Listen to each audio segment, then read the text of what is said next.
Nos referimos a Su Excelencia Dr. Carlos Mesa, quien tiene a su cargo la conferencia de cierre Democracia y Desarrollo, Retos para América Latina. Un fuerte aplauso, por favor. Quiero comenzar, como no puede ser de otra manera, agradeciendo a la Asociación Panameña de Ejecutivos de Empresa, a su presidente, a su principal organizadora, a todo el equipo que ha hecho posible estas dos extraordinarias jornadas. Me toca una tarea compleja, difícil, que es hablar después de la presentación que han hecho los candidatos a la presidencia de Panamá a esta sala, a empresarios connotados, a ejecutivos de empresa connotados y al propio país, a Panamá. Porque las dos jornadas han marcado una interesante paradoja y una interesante construcción de ideas en las que hemos tenido una mirada crítica sobre la realidad del país, una mirada prospectiva y una propuesta de futuro al año 2025 hecha por esta propia asociación, y una jornada en la que 5 candidatos han jugado dos roles. 3 candidatos que esperan realmente ocupar la presidencia del país y 2 candidatos que saben que no la van a ocupar. Y ustedes habrán podido apreciar perfectamente la diferencia de enfoque. Habrán podido apreciar perfectamente la naturaleza de cada una de las presentaciones. Una parte de ellas sobre las propuestas, sobre las promesas, sobre los compromisos, y la otra parte desde la perspectiva de la crítica, desde la perspectiva del posicionamiento, en este caso gremial, o desde la perspectiva académica y ética que permite el saber que tú puedes plantear con mucha más claridad las cosas que quien tiene que jugar un doble rol de aceptar ciertas insuficiencias, pero plantear propuestas que puedan, de alguna manera, en el celofán de las propuestas, olvidar o hacer olvidar aquellas cosas sobre las que hay que rendir cuentas de lo hecho. En ese contexto, ¿cuál puede ser el papel, el rol de una persona que, como yo, no soy nacional de Panamá, soy extranjero y expresidente de mi país y debo guardar ciertas formas, pero no hasta el punto de edulcorar mis palabras y hacerlas absolutamente insuficientes? Creo que el papel puede ser la mirada desde afuera de cómo he interpretado la lectura que ustedes hacen de su propio país. Empezaré por decir que encuentro un elemento común, que lo he vivido en Bolivia y que se vive en los países de América Latina. Una gran capacidad autocrítica que a veces se acerca al nivel de la autoflagelación. Es decir, es lógico que así sea. Las perspectivas que uno tiene sobre sí mismo son mucho más duras que las que a veces se merece. ¿Qué quiero decir con esto? Depende del lugar en que uno esté. ¿Cuán bella es mi esposa? ¿Comparada con quién? ¿Con Angelina Jolie? No le va a ir muy bien. ¿Cuán terrible es la situación del país? ¿Comparada con qué? ¿Comparada con la realidad de un país como el mío, que tiene un nivel de pobreza del 40% y un nivel de pobreza extrema del 20%? Probablemente me dirán ustedes, el consuelo no me sirve. ¿Qué quiero decir con esto? Que hay una realidad que es un elemento complejo para ustedes. La realidad que todos aceptan de que Panamá tiene un crecimiento sostenido que está en su promedio por encima del 6%. Y que ese crecimiento sostenido marca indicadores económicos, si no buenos, aceptables y para algunos espectaculares. Esa realidad plantea una evidencia. Desde el punto de vista económico, ustedes saben que quien ocupe la presidencia a partir del 1 de julio, me parece que es, a partir del 1 de julio no va a cambiar en esencia absolutamente nada. Ninguno de los tres candidatos tiene una propuesta macroeconómica o una propuesta de orientación sobre las líneas fundamentales del desarrollo y de la planificación del país que sean diferentes de lo que fue la administración del presidente Torrijos y de lo que fue la administración del presidente Martinelli. Pero ustedes saben también que esa realidad, esa evidencia, constatación de un manejo macroeconómico que se mantiene en un rango de razonable responsabilidad y de un crecimiento que no amenaza con disminuir en el tiempo corto, es absolutamente insuficiente para lo que la sociedad panameña está demandando. Y lo que la sociedad panameña demanda se parece mucho a lo que demandan las sociedades latinoamericanas de nuestras naciones que viven en diferentes rangos de democracia. Espero poder hacer algunas consideraciones sobre ello en los próximos minutos. Que en el caso de ustedes, en la otra punta del extremo político e ideológico, se parece mucho a los desafíos que tienen los países, por ejemplo, que forman parte del ALBA. Hay un parentesco entre Panamá y los países del ALBA, uno pensaría que ideológicamente no hay ninguno. Desde el punto de vista de la concepción del poder, desde el punto de vista de la reproducción del poder, desde el punto de vista de la perspectiva de futuro, tienen mayor parentesco del que uno podía suponer.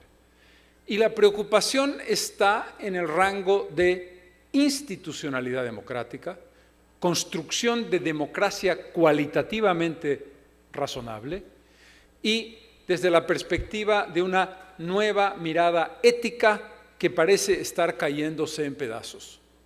Esa mirada ética tiene que ver con la política y con lo político. El gran problema que enfrentan países con cifras macroeconómicas muy buenas y con una sensación, me gustó mucho la mención que usted hizo sobre la autocomplacencia a la que hacía referencia la Corporación Andina de Fomento, que se llama un Banco de Desarrollo para América Latina porque ha crecido mucho, es que una sociedad que tiene indicadores económicos positivos siente realmente o percibe y cree que su bonanza, la situación en general buena que está atravesando, no plantea discusiones de fondo sobre las cuestiones de fondo. En otras palabras, las posibilidades de votar por una candidatura que te ha dado un bienestar material, más o menos debatible, ese es un tema que la subjetividad de cada uno discutirá, no tiene caso, y que en consecuencia el debate no puede centrarse electoralmente en institucionalidad y comportamiento ético porque la autocomplacencia ganará en la elección. Eso puede ocurrir o no. Puede ser que se reproduzca ese poder o no se reproduzca ese poder, pero los rangos de voto tienen más que ver con esa sensación subjetiva que con la discusión estructural de aquello que va mal en el sistema democrático.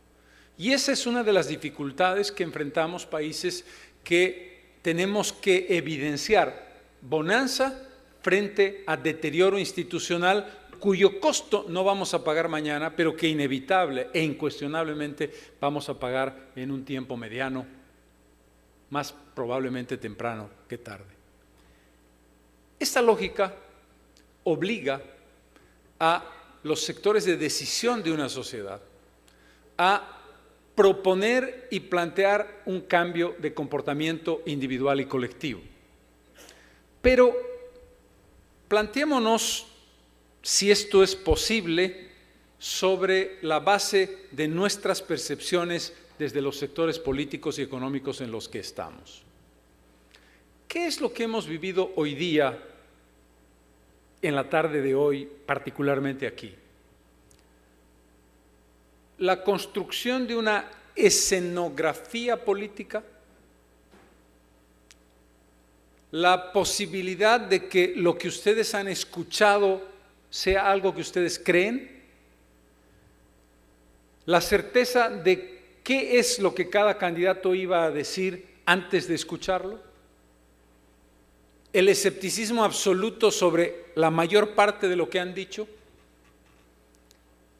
en el fondo, el escepticismo ha marcado de manera dominante a este grupo de personas que ustedes representan y que son personas de la élite panameña y que son personas que cuestionan la política y eventualmente han hecho una sinonimia entre los protagonistas de la política en el país y el hecho de la construcción política como concepto, que son dos cosas totalmente distintas. ¿Qué podemos esperar de los políticos? Lo que hemos escuchado. Uno de los aspectos que ustedes habrán notado, y que lo he vivido yo mismo cuando fui candidato, es que los políticos en una campaña electoral son extraordinarios para plantear el qué, pero son muy malos para decir el cómo. Si ustedes se preguntan la cantidad de cosas que hemos escuchado, ¿cómo se aplican? ¿Cómo consigues tú la seguridad alimentaria? ¿Cómo? ¿A través de qué proceso de transformación en la inversión pública? ¿A través de qué mecanismos que generen una aproximación directa a quienes están produciendo y no tienen las condiciones adecuadas de producción?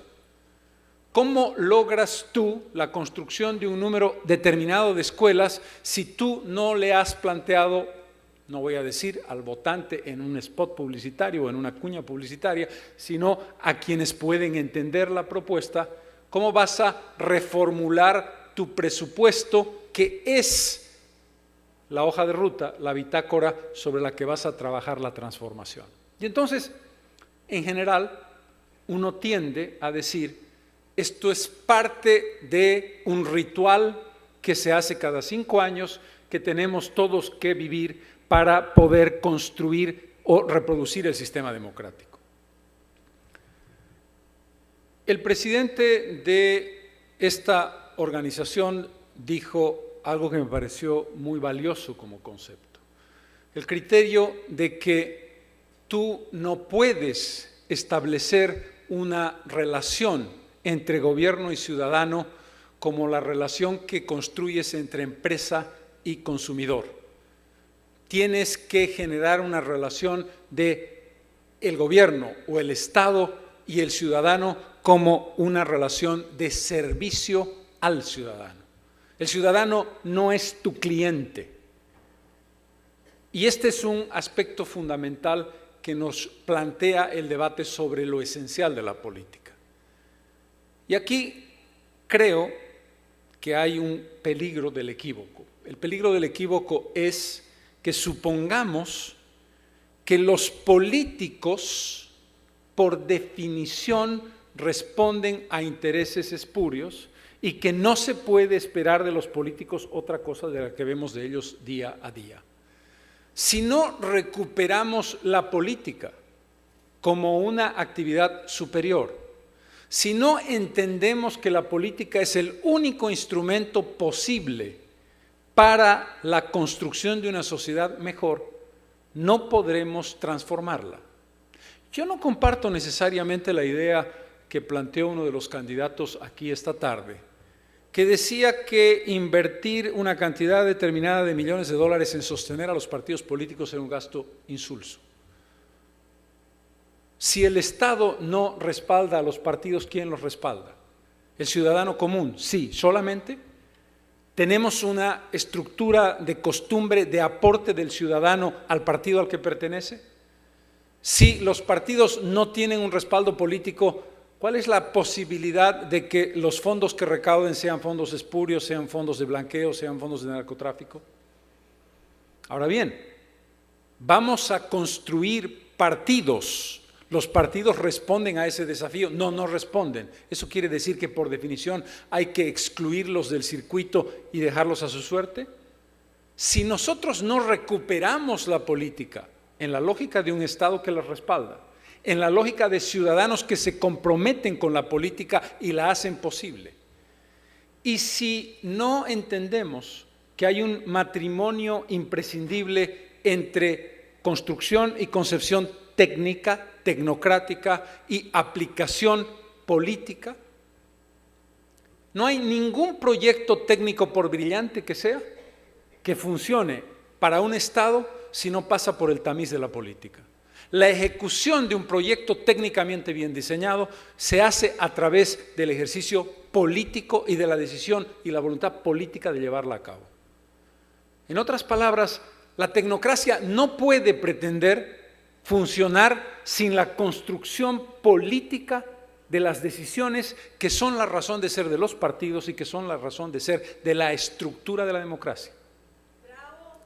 En ese concepto, en ese contexto, la construcción democrática debe hacernos, no debe hacernos olvidar que el objetivo de un partido es conseguir el poder.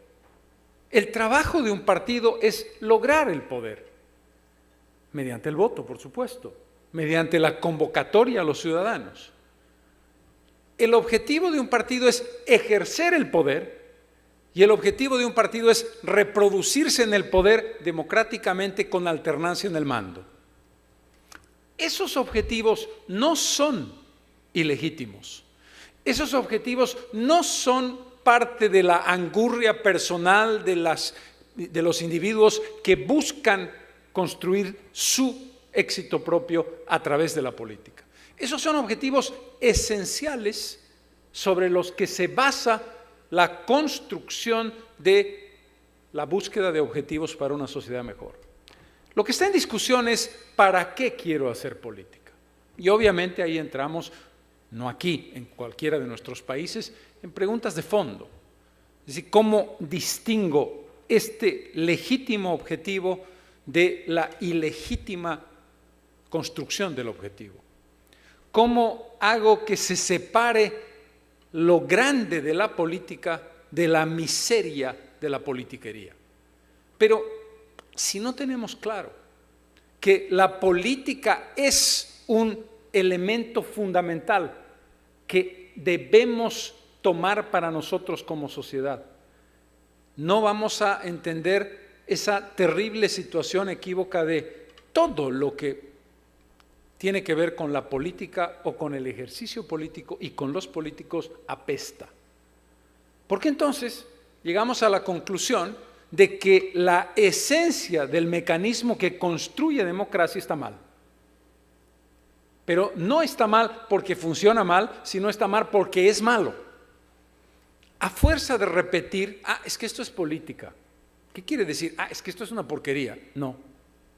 Creo que es clave que distingamos una cosa de la otra. Porque si no la distinguimos, tenderemos en general a desconfiar y a hacer imposible los procesos de transformación. Me temo que ninguno de ustedes cree que ninguno de los candidatos que tienen posibilidades de ganar la elección va a llevar consigo propuestas que cambien la lógica de la política. Y me temo, y esto es lo peor, que probablemente aquí y en Bolivia y en Ecuador y en muchos países puedan tener razón. ¿Qué quiere decir eso? Eso quiere decir que estamos viviendo un momento en el que los valores esenciales de nuestro comportamiento individual y colectivo no están funcionando bien. Y aquí entro en lo que me parece fundamental y que a veces olvidamos. Desde la perspectiva del ejercicio de la democracia, hay tres fases que garantizan que la democracia existe o que demuestran que no. La legitimidad de origen, voto transparente, equilibrado y justo. Legitimidad de origen que en países donde el autoritarismo manda está en debate, porque la legitimidad de origen que hace 15 años tenía que ver con cortes nacionales electorales o tribunales electorales transparentes, hoy día no tienen que ver exclusivamente con ello. Porque casi todos nuestros países, salvo excepciones, garantizan elecciones razonablemente limpias en términos de la administración del voto.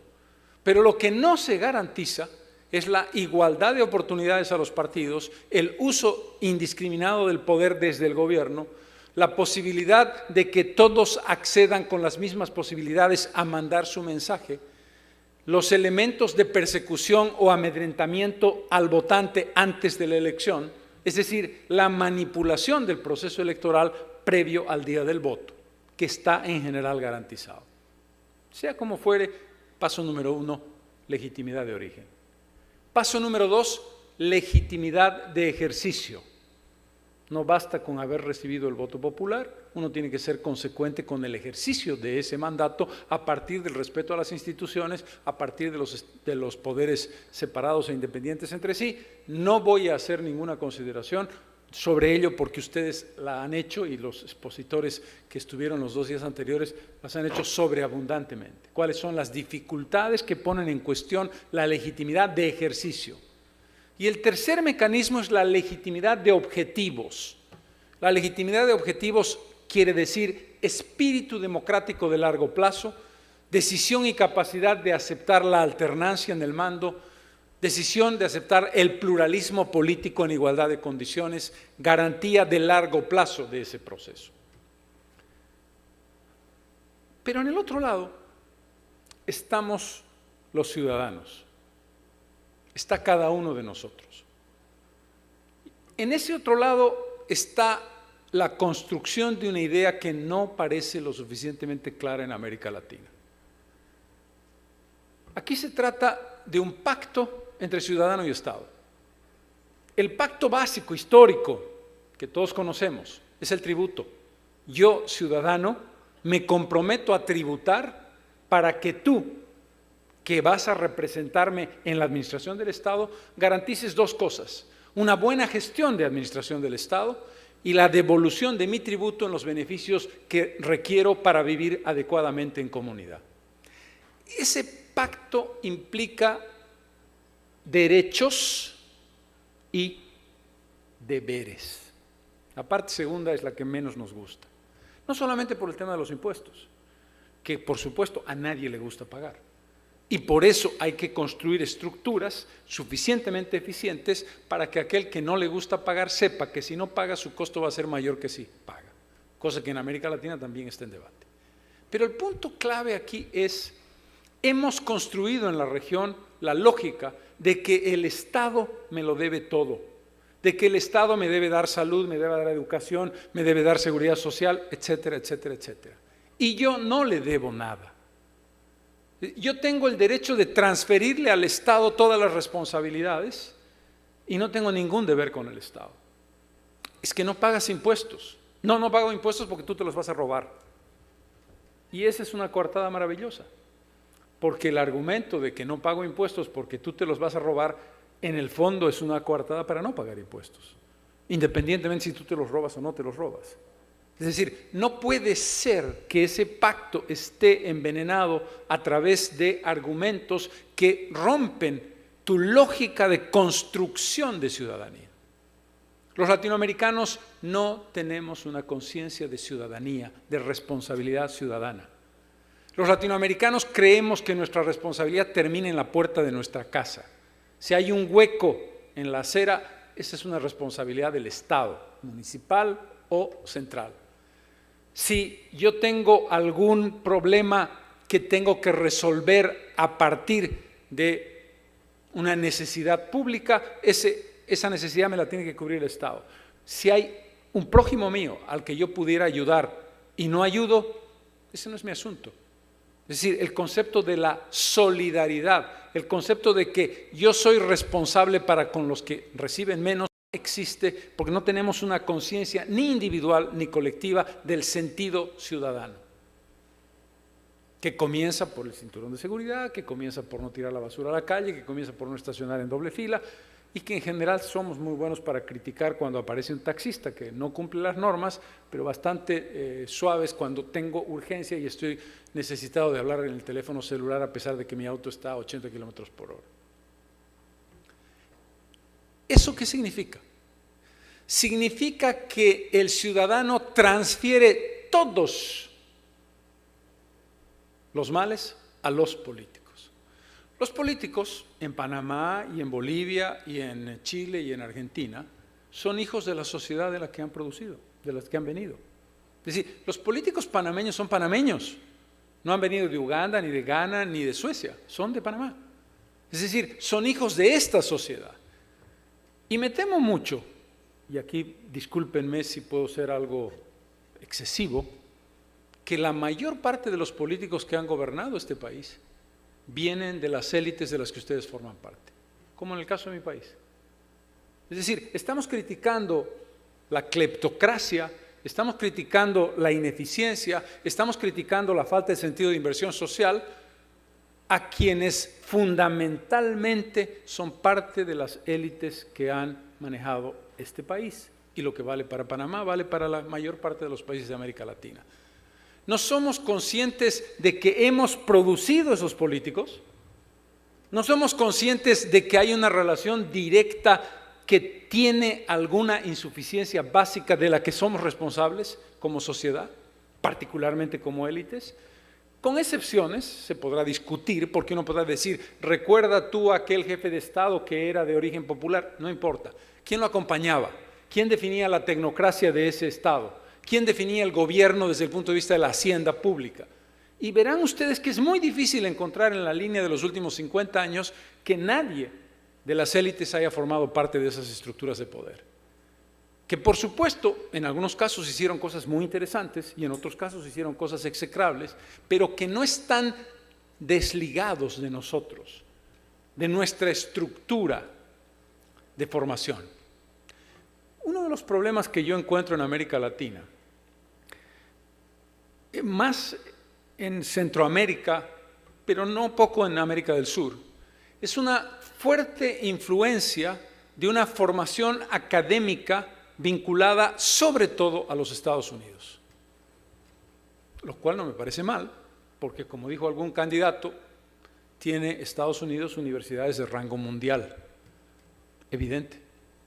El peligro está en que mi tránsito, voy a poner el caso de Panamá y ustedes me disculpan, sea de un barrio residencial de la ciudad de Panamá al aeropuerto de Tocumen, a la ciudad de Boston, a la ciudad de Nueva York, a la ciudad de Washington, a la ciudad de San Francisco.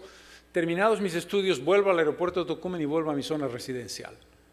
¿Qué conozco yo de la idiosincrasia, de la cultura real, de la vida objetiva de los panameños de a pie? Soy un excelente técnico, soy un excelente profesional, tengo una lógica impecable desde el punto de vista de los indicadores macroeconómicos o de la econometría, pero no necesariamente tengo un vínculo de percepción del día a día, salvo el que tengo como empresario manejando una empresa que tiene una cantidad de empleados que trabajan para. Es decir, ¿qué conozco de los valores profundos de mi pueblo? Lo digo para Panamá y lo digo para mí mismo en Bolivia. Una de las cosas que me tocó y que no es distinta a lo que vivimos en mi país, es cuando se habló de los elementos sobre los que debemos construir nuestro ideal. En general se habló de elementos vinculados a las sociedades desarrolladas. ¿Se ha hecho una pregunta sobre cuáles son los valores intrínsecos que debemos recuperar de los méritos de la sociedad panameña? El juega vivo, creo que le dicen ustedes. ¿Ese puede ser el valor? Sí, lo primero que se nos pasa a la cabeza es el juega vivo. Es decir, ¿realmente ese es el único aporte a la construcción de la sociedad del pueblo panameño? Por supuesto que no.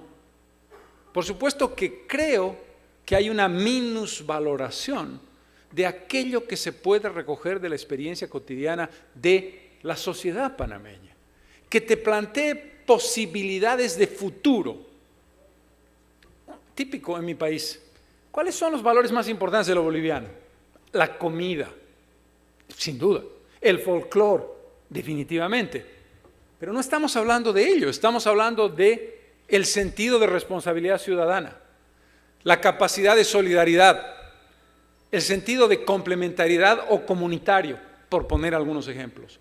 No he escuchado en los 2 días anteriores ninguna referencia a los valores intrínsecos positivos que pueden hacer de lo panameño un elemento de construcción de valor. Lo cual, ¿qué genera? Genera una cierta lógica de que hay una insuficiencia básica, esencial, genética en nuestros países. Ahí tengo yo mis diferencias y eso tiene mucho que ver con la mirada fuertemente anglosajona de nuestra formación intelectual, que la entiendo. Comentábamos en el almuerzo, Algunos de ustedes habrán leído a Weber y habrán leído en Weber la lógica de la mirada del cristianismo capitalista del siglo XVIII frente al catolicismo retrógrado y mercantilista latinoamericano. Sí y no.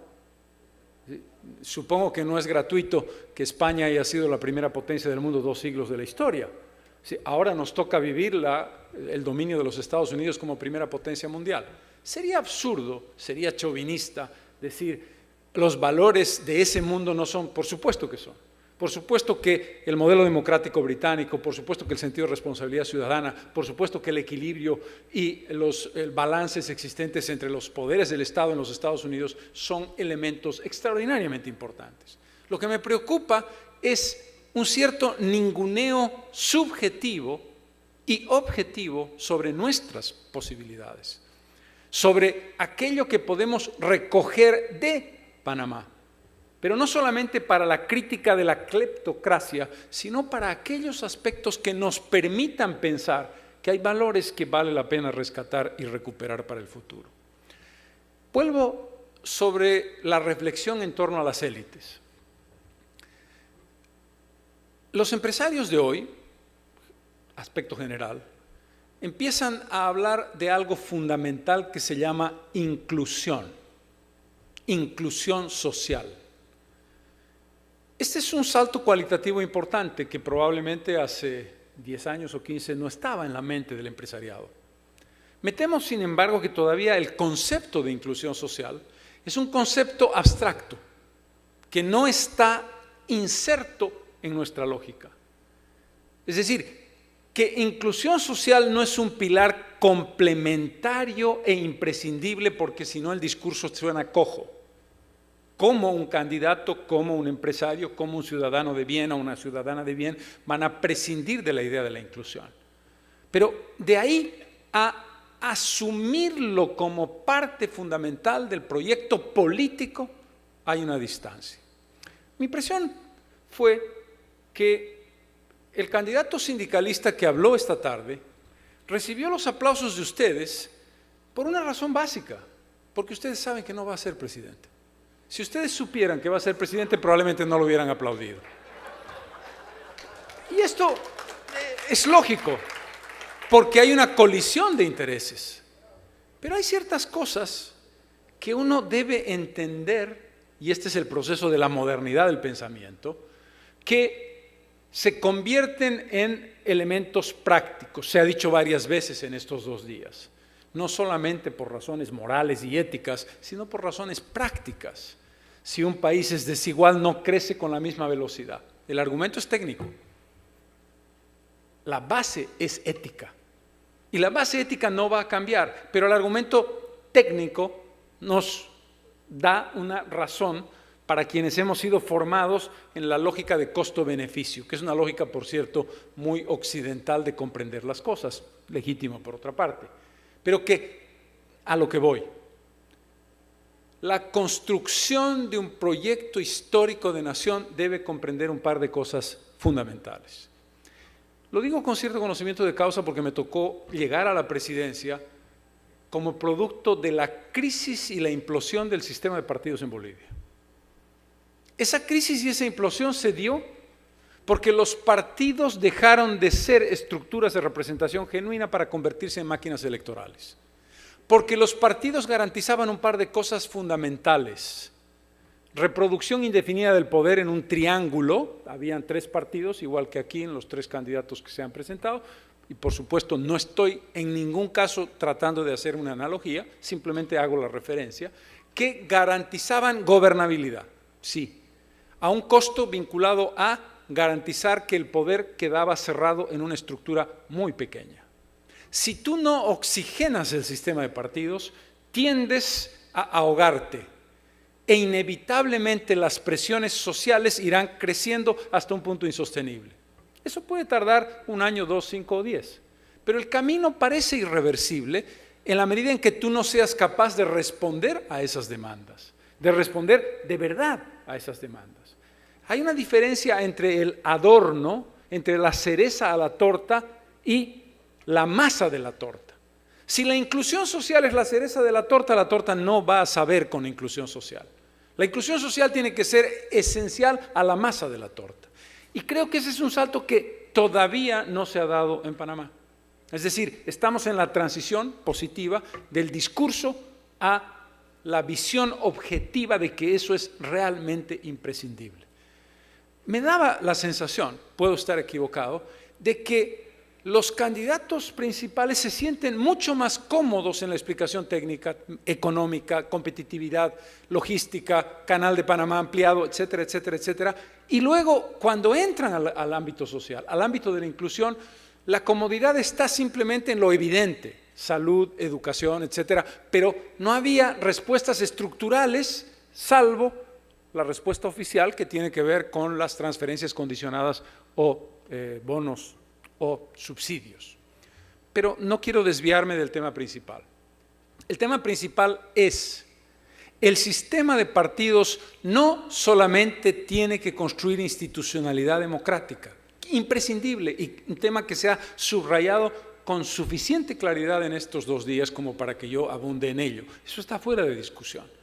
Tiene que construir mediación genuina, tiene que ser partido horizontal y partido democrático, tiene que ser una representación del interés colectivo.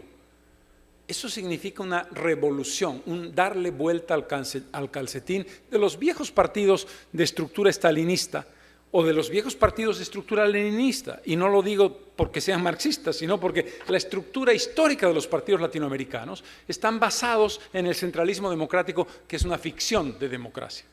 No son estructuras horizontales en redes como se plantearía en el siglo XXI, descentralizadas y de mirada igual. ¿Eso pueden hacerlo los partidos actuales? Probablemente no. Probablemente están demasiado contaminados con una lógica de prebendalismo, con una lógica de exclusión, con una lógica de electoralismo que hace complicado darles una dinámica. Ustedes han hablado profundamente de la necesidad de una reforma en el sistema de gobernabilidad y en la adecuación de la gobernabilidad de una manera equilibrada, pero poco de la renovación de partidos. Creo que esa es una tarea fundamental. Si los partidos no se transforman, el sistema político no resiste. Y el sistema político se quiebra por su propia estructura, por su propia debilidad, y si a esto se le suma un circuito cerrado de poder y un nivel de corrupción elevado, por supuesto, las características de la crisis pueden ser dramáticas. Creo que un aspecto complementario a esta lectura, insisto, me disculpan si soy demasiado crudo, tengo una ventaja y ustedes tienen una ventaja, aprovechen la ventaja. Yo me voy mañana y no pasó nada, ¿no es verdad? Pero de pronto algunas de las ideas que puedo dejarles, que quizás otras personas no las podrían hablar con claridad, les sirvan para abrir un debate que pueda ser contradictorio completamente a lo que yo les estoy diciendo, pero que abre la posibilidad de reflexionar. Esto tiene que ver con ustedes. Ustedes no son cualquier parte de la sociedad, son el vértice de la pirámide. Son quienes han gobernado este país y van a gobernar este país en los próximos años, a partir de ustedes o a partir de los nexos que ustedes tienen de carácter político, social y económico. La preservación de un sistema, la preservación de una estructura de poder, la preservación de una manera de ver las cosas puede ser suicida si no se entiende cuál es el rol que jugamos y cuáles son los desafíos que tenemos. Uno de los grandes peligros cuando se produce un colapso, eso es lo que pasó con el Imperio Romano, no es que llegaran los alanos o los germanos o los bárbaros y destruyeran Roma, es que los romanos habían destruido Roma desde dentro. Y cuando los germanos y los alanos llegaron a la ciudad estaba incendiada. Tomarla fue un hecho tan fácil que no hubo mayor problema. Los romanos no se dieron cuenta de que la estaban incendiando, porque se había producido un debilitamiento de sus valores esenciales. La sociedad latinoamericana enfrenta esos problemas dramáticos de crisis interna. Entro a la parte final de mi conversatorio, si me permiten la expresión, que tiene que ver con algunos desafíos que trascienden nuestras propias fuerzas y nuestras propias capacidades.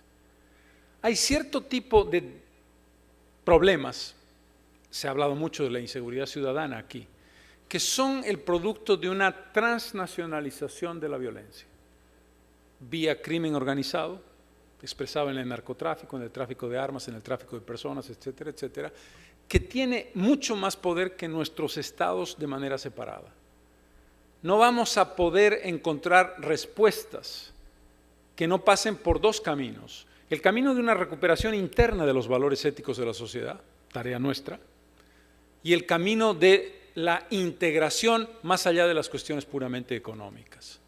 Es decir, América Latina tiene que empezar a encontrar respuestas alternativas en la lucha contra las drogas.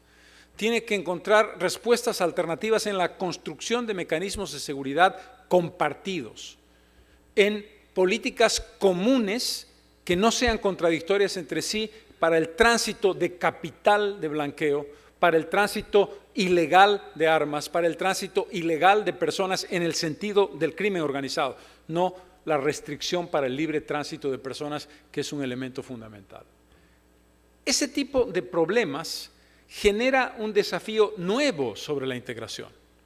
No es solamente la integración económica y política, sino es la integración para resolver desafíos que han superado el tamaño económico y el poder objetivo de coerción y de uso legítimo de la violencia de los estados organizados, que pueden correr riesgos. Yo no creo en la lógica del Estado fallido, pero sí creo en la lógica del Estado extremadamente débil, que es fuertemente penetrado por las mafias y por las estructuras suprapoderosas, en las que el tema de la corrupción es un factor fundamental. ¿Sí? ¿Cómo combates la corrupción si la corrupción es un mecanismo de transnacionalización de capital? Este es un aspecto crucial en ese criterio de la integración. Esta es una reflexión puramente general sobre ampliar la idea de la integración más allá de los niveles en los que habitualmente estamos acostumbrados a hablar. El siguiente factor que me parece clave es, desde determinados sectores de la sociedad latinoamericana se habla de hay que desideologizar la política y convertir nuestras respuestas en algo mucho más pragmático. Concepto que comparto. Siempre y cuando no olvidemos nunca que la construcción de un modelo económico y de un modelo político es inevitablemente ideología. ¿Y eso qué quiere decir? Quiere decir que hay muchas maneras de aproximarse a la realidad política y social de un país que tienen como base una estructura pensada. Si yo creo en la economía abierta, tengo una ideología. Si yo creo en un Estado dominante, tengo una ideología. ¿Dónde está la línea del pragmatismo? La línea del pragmatismo está en entender que en el mundo globalizado de hoy, yo puedo ser todo lo estatista del planeta, pero no puedo sustraerme a la evidencia de un mercado abierto a nivel mundial, a nivel global.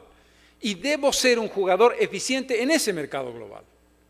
Lo que no impide que desde una perspectiva interna yo pueda creer que mi eficiencia será mayor con, como decía uno de los candidatos, las telecomunicaciones estatizadas o no, que crea que puedo ser más eficiente con las telecomunicaciones privatizadas. Ese ya es un mecanismo que es legítimo como propuesta política. Pero por muy estatista, izquierdista y revolucionario que yo sea, la globalización es un hecho objetivo. Y ese hecho objetivo me obliga a una respuesta práctica. Y si no doy una respuesta práctica, estoy traicionando los intereses del Estado al que represento. En la otra lógica, el concepto de que el mercado es un instrumento fundamental de la economía está fuera de discusión. Pero creo que ya nadie puede defender la idea de que el mercado es un buen distribuidor de riqueza, un buen asignador de riqueza. Sí, se requiere de una acción desde el Estado, a través de políticas públicas, para que la inequidad que el mercado no puede resolver, la resuelve el Estado. ¿Eso tiene que ver con ser izquierdista? No, eso tiene que ver con una respuesta práctica. Si es verdad que la inequidad me hace menos eficiente, debo combatirla con políticas públicas que orienten al mercado que, dejado a su libre albedrío, no funciona adecuadamente. Estoy poniendo ejemplos simplemente para marcar que a veces tenemos ciertas ideas dogmáticas que no necesariamente son correlativas con las necesidades prácticas. El pragmatismo implica aprender lecciones de las ideologías, no solo de una. Otra lógica vinculada esta vez a la crítica de la izquierda. Hace 10 años o 15 se suponía que el manejo macroeconómico responsable y políticas monetarias adecuadas, y si eres procíclico o contracíclico, en este caso contracíclico, estabas respondiendo a los mandatos del Fondo Monetario Internacional y del Banco Mundial. Los países del ALBA, como Bolivia y Ecuador, que tienen éxito económico, entendieron algo básico, que el manejo macroeconómico responsable es una condición sine qua non para desarrollar cualquier política de la ideología que sea, cosa que no entendió Venezuela, y así le está yendo. ¿Sí? ¿Por qué? Porque no comprendió que las políticas de inversión social y la línea del estatismo no puede desprenderse de un manejo macroeconómico serio y responsable. Termino estas pequeñas reflexiones. He escuchado muchas críticas en estos 2 días sobre los subsidios. En términos generales, el concepto es correcto. En términos específicos, las transferencias condicionadas que a través de un bono a los niños evitan la deserción escolar y a través de un bono a las mujeres obligan a la mujer a vacunar a los niños recién nacidos, a ser atendida en el parto en un centro médico y a definir controles tanto prematernos como postmaternos, son ganancias objetivas. Es decir, contribuyen estructuralmente a resolver problemas de salud y problemas de educación. Si eso se convierte en una plaga, si eso se convierte en un virus, todo se transforma en subsidios, entramos en un despropósito. Ustedes mismos han reconocido que el 100 o el 120 a los 70 es un elemento importante porque se convierte en una suerte de jubilación que de otra manera los ancianos no tendrían. En consecuencia, el criterio de que todo subsidio es malo es un criterio debatible. Otro concepto es el que podamos establecer en el subsidio a la tarifa de energía eléctrica, a la del gas, etcétera, etcétera. Pero hay ciertas prácticas que han demostrado en los últimos 20 años en América Latina que la reducción de la pobreza, la más espectacular del continente en la última década, tiene mucho que ver con las transferencias condicionadas. La gran pregunta, y ustedes tienen razón y no tengo la respuesta, es: ¿eso se convierte en un derecho adquirido? Y eso se convierte en una carga sobre el Tesoro General de la Nación, sobre el presupuesto. ¿Cómo lo resuelvo? No tengo una respuesta, pero en todo caso sí tengo una reflexión. ¿Lograron un objetivo? Lo lograron. ¿Convertidos en un virus son positivas? No. ¿Hay absolutos? No los hay. Coincido en el criterio. No a una ideologización siempre y cuando no entendamos que el pragmatismo debe beber de las ideologías que construyeron cosas positivas. El neoliberalismo de los 90 nos enseñó algo sobre macroeconomía. El socialismo del siglo XXI nos enseñó algo sobre las transferencias condicionadas. Ninguno de ellos puede responder al gran tema que ustedes están debatiendo. ¿Cuál es la preocupación central de ustedes? Se llama institucionalidad democrática. No quieren autócratas en el poder y tienen razón. No quieren personas que directa o indirectamente se hagan dueños de una sociedad.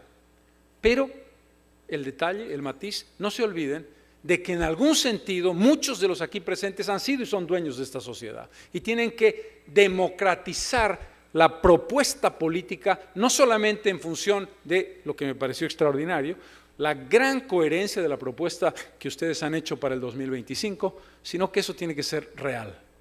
Igual que les exigen a los candidatos, más allá de la literatura, qué es lo que van a hacer, pregúntense si más allá de la literatura, su propuesta 2025 les implica las cesiones de soberanía empresarial que ustedes tienen de aquí al futuro. Termino. Ha sido para mí una extraordinaria experiencia. Una extraordinaria experiencia es siempre aquella que te permite aprender. Si después de 2 días de un encuentro con otras personas, sea organizada o no, en este caso organizada, implican una enseñanza para ti, implican decir, salí más enriquecido después de haber estado aquí que antes, eso quiere decir que esto ha funcionado bien. Y creo que ustedes han propuesto una mecánica muy importante, una mecánica de debate, una mecánica de pluralismo, una mecánica donde las ideas han circulado libremente, con oxígeno, como dije en algún momento para hablar de la política.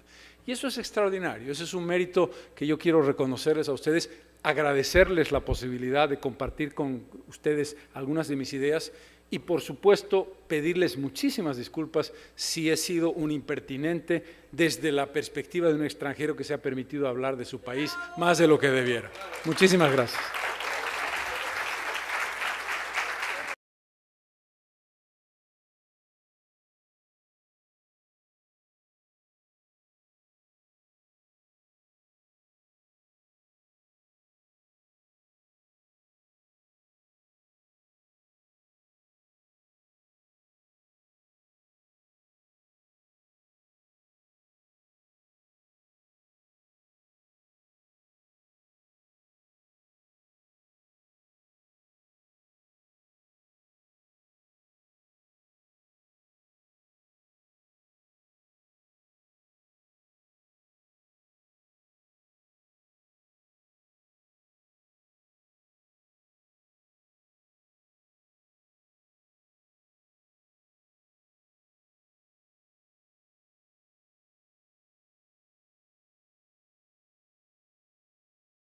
Que Panamá tiene un crecimiento sostenido que está en su promedio por encima del 6%.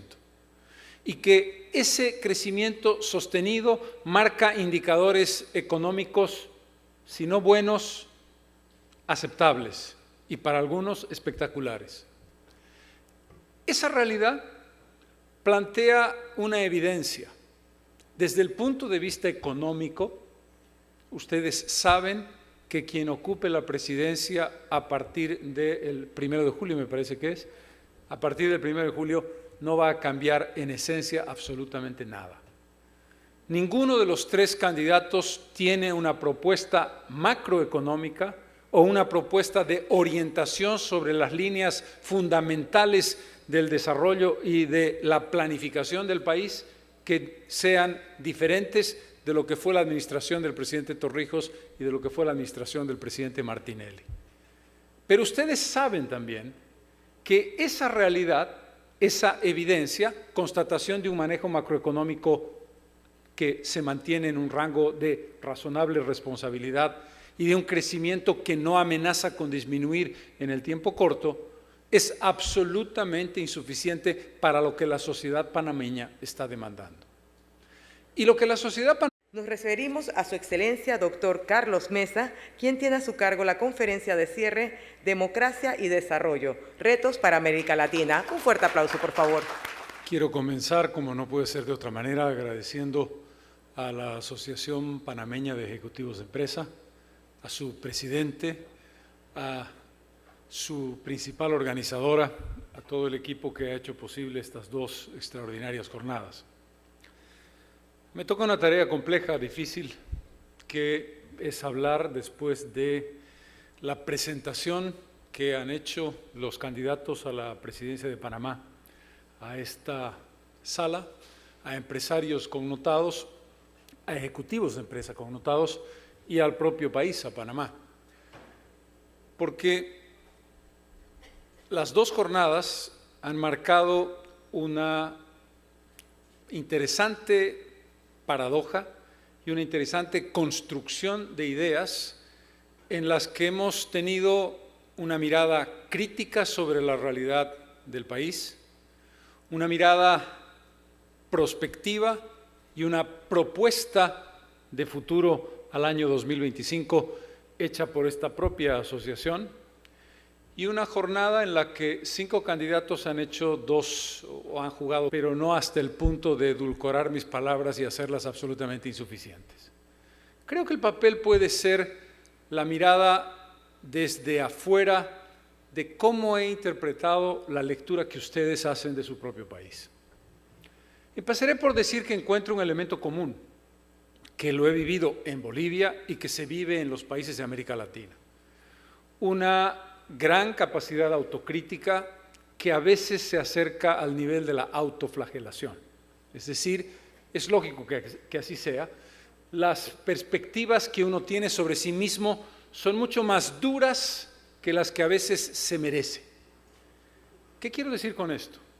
Depende del lugar en que uno esté. ¿Cuán bella es mi esposa? ¿Comparada con quién? ¿Con Angelina Jolie? No le va a ir muy bien. ¿Cuán terrible es la situación del país? ¿Comparada con qué? ¿Comparada con la realidad de un país como el mío, que tiene un nivel de pobreza del 40% y un nivel de pobreza extrema del 20%? Probablemente me dirán ustedes, el consuelo no me sirve. ¿Qué quiero decir con esto? Que hay una realidad que es un elemento complejo para ustedes. La realidad que todos aceptan de dos roles. 3 candidatos que esperan realmente ocupar la presidencia del país y 2 candidatos que saben que no la van a ocupar. Y ustedes habrán podido apreciar perfectamente la diferencia de enfoque. Habrán podido apreciar perfectamente la naturaleza de cada una de las presentaciones. Una parte de ellas sobre las propuestas, sobre las promesas, sobre los compromisos, y la otra parte desde la perspectiva de la crítica, desde la perspectiva del posicionamiento, en este caso gremial, o desde la perspectiva académica y ética que permite el saber que tú puedes plantear con mucha más claridad las cosas que quien tiene que jugar un doble rol de aceptar ciertas insuficiencias, pero plantear propuestas que puedan, de alguna manera, en el celofán de las propuestas, olvidar o hacer olvidar aquellas cosas sobre las que hay que rendir cuentas de lo hecho. En ese contexto, ¿cuál puede ser el papel, el rol de una persona que, como yo, no soy nacional de Panamá, soy extranjero y expresidente de mi país y debo guardar ciertas formas? Una meña demanda se parece mucho a lo que demandan las sociedades latinoamericanas de nuestras naciones que viven en diferentes rangos de democracia. Espero poder hacer algunas consideraciones sobre ello en los próximos minutos.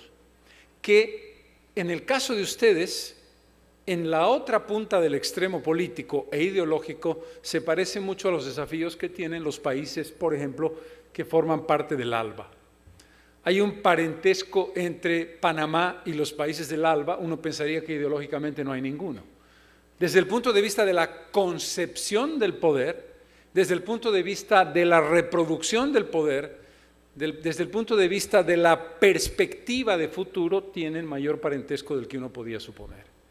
Y la preocupación está en el rango de institucionalidad democrática, construcción de democracia cualitativamente razonable y desde la perspectiva de una nueva mirada ética que parece estar cayéndose en pedazos. Esa mirada ética tiene que ver con la política y con lo político. El gran problema que enfrentan países con cifras macroeconómicas muy buenas y con una sensación, me gustó mucho la mención que usted hizo sobre la autocomplacencia